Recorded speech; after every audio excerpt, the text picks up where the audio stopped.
Getting your empadronamiento is basically the process of letting the local council know where you live.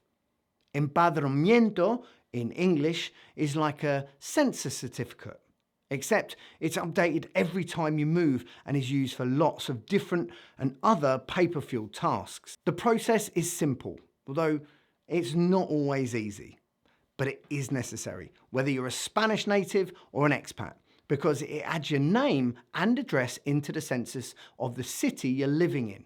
And it's a requirement for many other administrative tasks in Spain, such as getting a social security number, public health care, applying for residency, buying or selling a car, or getting married.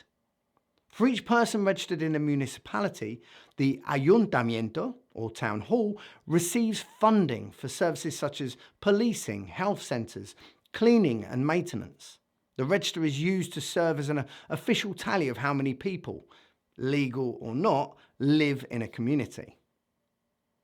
So how do you get your empadronamiento? Well, to start the process, you need to fill out a form known in Spanish as a solicitud de empadronamiento.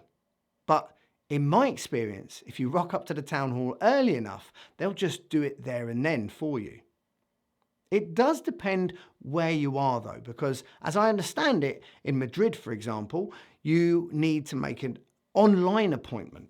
You're going to need some documents to get your empadronamiento, which include your filled out application form, something as proof of identity, such as your passport, and you're going to need proof of residence. This can be in the form of a utility bill or even a rental contract. If you have a TIE card, this can act as both parts.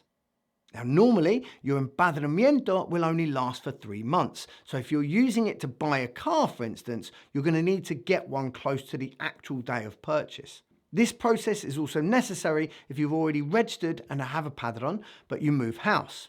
If it's in the same municipality, then just update the address. If it's to a different part of Spain, then go into your new town hall to do it, and they'll let the old town hall know.